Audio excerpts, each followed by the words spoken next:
Rojbaş hevalên hêja temaşevanên birûmet em careke din ser Arwar TV bi hev re. Hevalên hêja beriya ez dest bi nirxandina rojevê bikim ji we hêvî dikim ku hûn ji Arwar TV re bibin abone. Eger hûn ne abone ne bibin abone, eger abone ne jî hûn dikarin ji derdorê xwe re bêjin ew jî bibin abone û her wiha me temaşe bikin. Çi qas hûn me temaşe bikin weqasa dengê me gurttir dibe û weqasa em ê bikaribin bernameyên daha xweştir çê bikin. Îro ez bi tenê me dixwazim rojevê hineke bi we re binirxînim. Tê zanîn yekemîn salvegera hilweşandina rejîma Baesiya Sûriyê derbas bû. Sala par di heştê meha kanûnê de rejîma Baes hilweşiya şûnawî da jî rejîma Heteşê xwe îlan kir. Heteşê hûn dizanin weke rêxistineke ji El-Qaîdê qetiya bû û her wiha beşdarî Daişê bû. Ji Daişê jî qetiya nêzê 5-6 sala li Îdlibê desthilatdarî çêkir bi alîkariya bi taybetî Tirkiye û her wiha ya Amerîka û ya İngîlîzan. û sala par di heştê meha kanûnê de jî gihî Şamê û bi hilweşandina rejîma Baes ya Sûriyê Heteşê rejîma xwe îlan kir. Va salekî bi awayeke fermî Sûriye di bin bandora Heteşê de ye. Ne teva ya Sûriye tê zanîn Rojavayê Kurdistanê ne di bin bandora Heteşê de ye û her wiha pir herêmên Sûriye di bin bandora Heteşê de nînin. Lêbelê Heteşe weke desthilatdariya fermî ya Sûriye ji aliyê cîhanê ve hatiye naskirin. Mixabin. û tê zanîn Ehmed El-Şara bi xwe jî du cara çû Amerîka, careke çû New Yorkê beşdarî civîna giştî ya netewên yekbûyî bû, careke jî çû Washingtonê bi Donald Trump re hevdîtin çêkir. û Amerîka niha bi taybetî bi rêya Tom Barak yani berpirsiyarê Amerîka yê rojhilata navîn taybetî û her wiha weke sefîrê Amerîka yê Tirkiyeyê Heteşê diparêzin. Yani Tom Barak bi taybetî weke parasvanê Heteşê ye. Li kê derê de axife pesnê Heteşê dide, pesnê Ehmed El-Şara dide û van roja jî bi taybetî li corbejî welatên Ereba beşdarî civînan bû, beşdarî sempozyuman bû, duan civîn û sempozyumadan jî pesnê Heteşê dide û her wiha dibêje bi taybetî divê em bihêlin Heteşe bi xwe yan jî gelê Sûriyê bi xwe ji xwe re desthilatiyariya xwe nîşan bike. Yani bu awayeke direkt yan jî endirekt dibêje Sûriye di bin bandora Heteşê de ye, Heteşe weke hikûmeta fermî ya Sûriyeye em ji wan re destûrê bihêlin ew bi xwe bira ji xwe re desthilatariyeke çê bikin. Car carna jî Tom Barak weke em bêjin berdevkê rêvebiriya Trump yê rojhilata navîn dibêje li Sûriye rejîmeke nêzîkê federasyonê dibe çê bibe. Car carna hin gotinên pêşverûtîne ziman, carna gotinên ku bi rastî nayên qebûlkirin tîne ziman. Bi taybetî derbarê Kurdan de. Van rojan Heteşê li Şamê bi taybetî pîrozbahiya yekemîn salvegera hilweşandina rejîma Baes kir. Ancî em dikarin bêjin pîrozbahiya yekemîn salvegera êlankirina rejîma Heteşê ji bo Sûriyê çêkir. Di pîrozbahiyên yan jî çalekiyên pîrozbahiyên ku Heteşê çêkir de mesajekî bi taybetî ji bo Kurdan jî xwastin bidin. Yani bi taybetî dibêjin Kurd eger xwe beşdarî me bikin amena xwe beşdarî me nekin em ê bi rêya zorê wan beşdarî xwe bikin. Yani bu ya wê dibêjin. Yani mesaj hem ji bo Kurdan heye û hem ji bo taybetî ew kêmneteweyên din.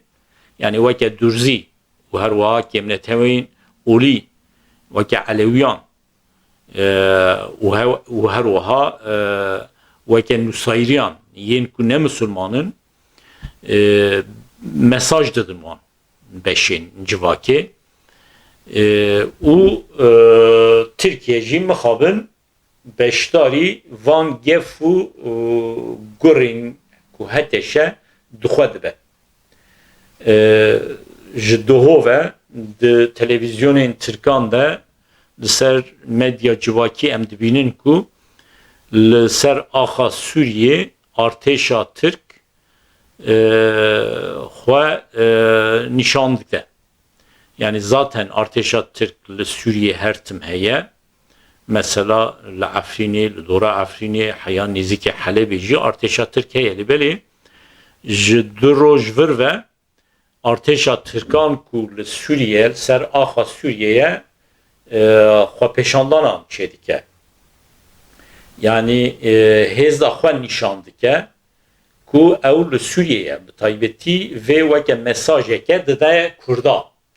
û her wiha weke mesajeke bi taybetî mesaja alîkariyê ji bo heteşê raber dike. Yani di aliyekî de heteşe gef û gura dixwe li hember Kurdan, di aliyê din de jî dewleta Tirk dibêje em ji heteşê ra dikarin bibin alîkar. û bi taybetî Serokkomarê Tirk Recep Tayyip Erdoğan jî diho di axaftineke xwe de xwedê giravî di axaftina dehê kanûnê hûn dizanin dehê kanûnê weke roja mafê mirova ya cîhanê hatiye îlan kirin. Bi vê münasebetê Recep Tayyip Erdoğan axifî di axaftina xwe de gef û guran li Kurda xwar. Yani bi taybetî pesnê heteşê da bi her awayî got em ê ji heteşê ra bibin alîkar da ku ew di tevayiya Sûriye'de bibe hakim, bibe hakimê tevayiya Sûriye. Yani bu awayeke en direkt gef û guran li Kurda xwar. Kurda ra got eger çawa tê xwastin hûn xwe beşdarî yan jî entegreyê rejîma heteşê nekin, em ê alîkariyê bidin rejîma heteşê da ku rejîma heteşê bikaribe li ser axa Sûriye bi awayeke giştî bibe desthilatdar. Ev gotinên Erdoğan di dema ku artêşa Tirk li ser axa Sûriye nêzîkî Helebê, nêzîkî Efrînê hêza xwe nîşan da hatin ziman. Yani di aliyekî de li ser axa Sûriye artêşa Tirka hêza daxuyan xwepêşandan çêkir. Bi paralelê xwepêşandanên ku heteşê bi taybetî li Şamê çêkir. Li aliyê din jî li Enqerê Recep Tayyip Erdoğan van gotina anî ziman. Niha em wilo bifikirin. Yani ev gotinê Recep Tayyip Erdoğan ku derbarê Sûriye ra tîne ziman bi taybetî weke gefan li Kurdên Rojava dixwe çiqas bi pêvajoya ku jê ra tê gotin pêvajoya demokrasiyê, pêvajoya biratiyê ku li Tirkiye ji sala par vir ve hatiye destpêkirin ve dimeşe. Yani gotinên Recep Tayyip Erdoğan'u armanca pêvajoyê dema merû dide berhev ew armanca ku ew tînin ziman bêguman ne ya ku ez dibêjim armanca ku ew dibêjin yani li Tirkiye demokrasî û wekevî biratî çêbibe gelo ev gotin çiqas bi hevra ahengê dane yani çiqas bi hevra dimeşin yani de aliyekî de gef û guran li Kurdên Rojava bixwin aliyê din da jî li ser axa Tirkiye bi Kurdên Bakur ra bi taybetî bi PKK ra bi serokê PKK Birêz Abdullah Öcalan ra bêjin em li hev hatineke çê dikin. Bêguman kes ve bawer nake. Ne rêvebirin PKK, endamên PKK, kadroyên PKK, yani di nava Kurdan da pir kêm kes baweriya xwe bi wê pêvajoyê tîne. Di serî de min gotibû, yani sala par dema Devlet Bahçeli dest bi vê pêvajoyê kir, ji wê demê vir ve etim dibêjim. Ev pêvajo weke pêvajoya fesihkirina PKK ye, weke pêvajoya bêçekkirina PKK hatiye dest pêkirin. û armanca wî jî dewleta Tirk bi vî awayî ji xwe re net kiriye.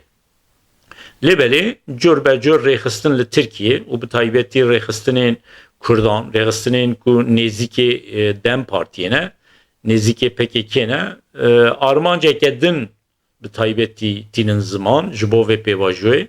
Yani dibêjin ev weke pêvajoya çareserkirina pirsgirêkên Kurdan li Tirkiye. Ez bixwe weke pêvajoya çareserkirina pirsgirêkên Kurdan nabînim. Lêbelê ev jî heye, serî de jî ez li dij vê pêvajoyê dernakevim. Eger ev pêvajo bimeşe, bêguman pêvajoyeke nû ya ji bo çareserkirina rast ji bo pirsgirêkên Kurdan wê dest pê bike. Lêbelê beriya her tiştî divê ev pêvajo ser bikeve. Yani pêvajoya bêçekkirina PKK, pêvajoya tasfiyekirina PKK, bi taybetî li gorî Abdullah Öcalan ji İmraliyê dibêje bi wî awayî pêvajo bimeşe, piştre pêvajoyeke ji bo çareserkirina pirsgirêkên Kurd dikare bê dest pêkirin. Van rojan hûn dizanin ji cur be cur rayedarên PKK, yani em bêjin rayedarên PKK'ya kevin daxuyanî têne belav kirin. Yani hin rayedarên PKK dibêjin pêvajo weke çawa ku em dixwazin divê bêmeşandin. Ne wilobe em çeka da nayînin. û her wiha em afiyeke giştî naxwazin. Ji ber ku me tu suç nekiriye, çima em afiye bixwazin. Rast e, yani gotina ku dibêjin em afû naxwazin, afiyeke giştî em naxwazin, ji ber ku me suç nekiriye, rast e. Yani tu Kurdeke dema ji boî mafê xwe derdikeve serê çiyê an jî nava kolanan ditekoşe, ew suç nîne. Ji bo parastina mafê xwe derdikevin kolanan, derdikevin serê çiyê, heta şer dikin. Ew weke suç nikare bê dîtin. Ji ber vê yekê jî tu rayedareke PKK, yani hemûya ez nebêjim, lêbelê piraniya rayedarên PKK suç nekirine. Ji ber vê yekê jî dewleta Tirk ne lazim e afiyeke giştî derbixe. Ji bo ev pêvajo bimeşe, pêwîstî bi gavên taybetî hene. Pêwîstî bi qanûnên taybetî hene. Divê dewleta Tirk qanûnên taybet ji bo PKK, rayedarên PKK, endamên PKK derbixe. Ne wilobe ev pêvajo nameşe. Hûn dizanin heyeteke ji parlamentoya Tirka, yani weke heyeta komisyona parlamentoya em bêjin, ji sê partiya pêkdihat, ji AKP, MHP û Dem Partiye çûn İmraliyê bi Birêz Öcalan re jî hevdîtin çêkirin. Hevdîtineke nîzîkê 3 saet û nîva dewam kiribû. Dema mirov bifikire, hevdîtineke ku 3 saet û nîv dewam dike, ki de hevdîtinê wilo da her dem axaftin tên çêkirin. Keseke de axife, kesê din dipirse, ew bersiv dide, ew dipirse, yê din bersiv dide. Yani her tim insan da axifin, hevdîtineke 3 saet û nîva berdewam bike, nîzîkê 65 rûpela tije dike.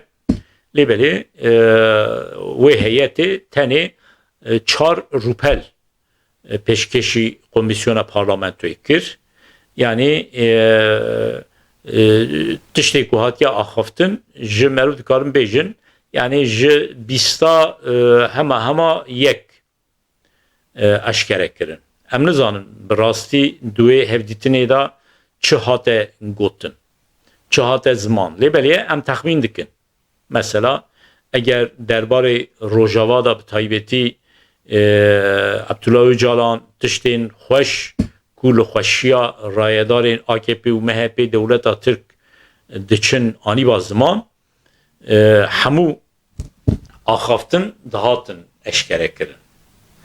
Lêbelê wisa diyarê ku Birêz Öcalan derbarê Rojava da çawa ku dewleta Tirk dixwaze gotina neaniye ziman. Yani devleta Tirk taybetî dixwaze ku qesede yani hêzên parastina demokratik ya Sûriye çekî xwe dayînin biçin beşdarî rêvebiriya HTŞ bibin. Yani ji bo awayeke din xwe radestî HTŞ bikin. Devleta Tirk vê dixwaze.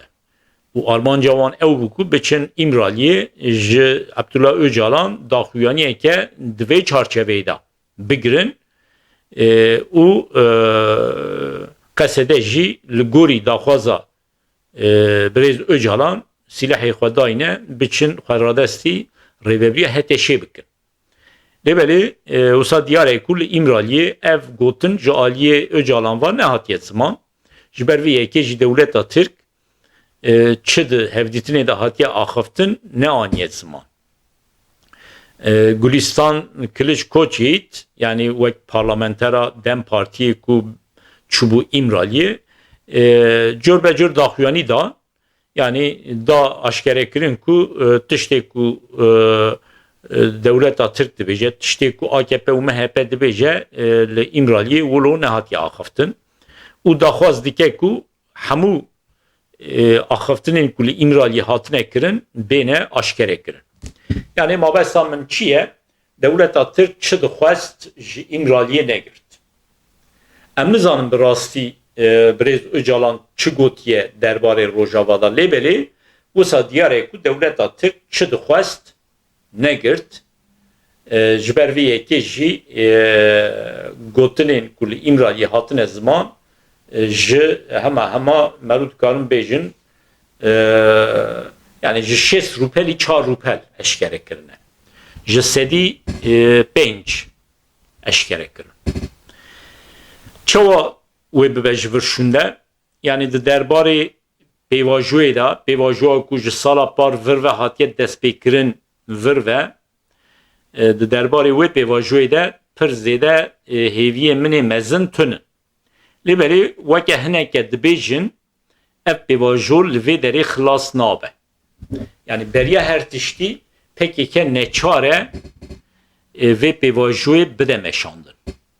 Tamam, rayedarên PKK cürbecür daxuyaniya didin, daxwazê xwe jor da digirin, ne li gorî dewleta Tirk, lêbelê ew neçarin ku vê pêvajoyê jî bimeşînin. Ji ber ku Abdullah Öcalan biryar daye.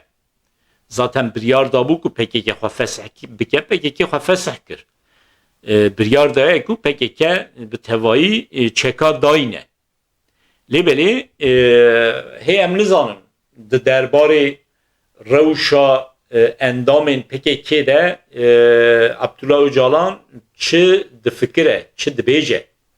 Mesela carcarna tê gotin ku ew kesên ku nava PKK dane suç nekirine li hember dewleta Tirk yani li gorî qanûnê Tirka suç nekirine ew bikaribin silahê xwe dayînin vegerin malê xwe.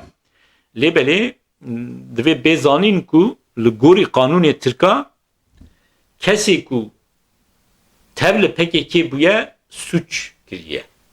Yani çawa dikarin kesên tev li PKK bûne suç kirine û suç nekirine ji hev veqetînin. Yadin.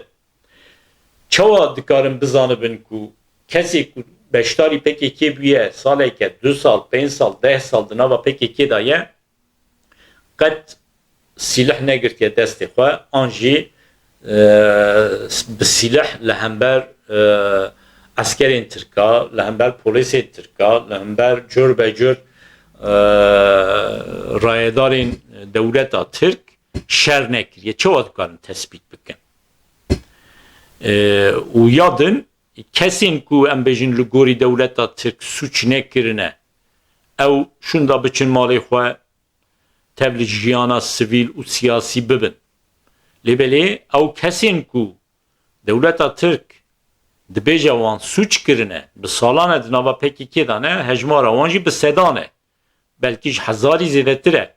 Ew kes wê çawa bibin, ew kes wê kuda biçin. Yani kanûnên taybetî dernekevin, ez bawer dikim li İmraliyê jî Birêz Öcalan vê daxwaz kiriye. Yani kanûnên taybet divê derbikevin, kanûnên ji bo demeke, dema ku PKK bikaribe xweşi sîlehan xilas bike, PKK bikaribe rayedanên PKK bikaribin dabikevin, ji bo wê pêvajoyê kanûnên taybetî derbikevin. Divê derbarê de jî hê dewleta Tirk, hê parlamentoya Tirkiyê gav navêtiye. Yani carna tê gotin kî gav avêtiye, kî gav navêtiye. Mesela merû dikarin bêjin PKK gav avêtiye. PKK, grubeke PKK ji 30 kesan da ketin silahê xwe şewitandin. Ev wekî gavekî ye. û dîsa PKK da xuyan ku xwe ji Bakurê Kurdistanê kişandine. Piştra PKK da xuyan ku xwe ji Metîna, ji Zapê, ji Çiyayê Garê, ji Çiyayê Bêxêr kişandiye. Yani bi awayeke merû dikarin bêjin PKK gav avêtiye û xwe kişandiye na tenê li Çiyayê Qendîl, li Xinêrê, li Çiyayê Qendîl, derdorê Çiyayê Qendîl tov bûye. Yani PKK gav avêtiye. Lêbelê merû li dewleta Tirk binêrin, dewleta Tirk hê gav navêtiye.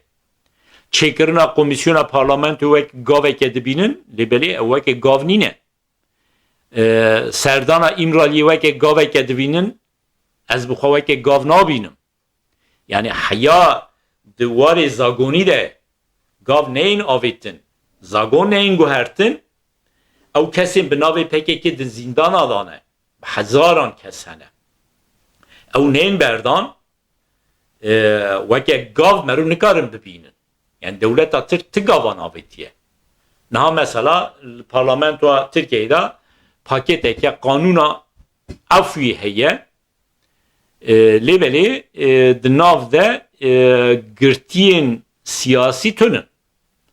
Ne tenê girtiyên siyasî yê Kurd, girtiyên siyasî yê bi navê mesela Cemaeta Fethullah Gülen jî tune.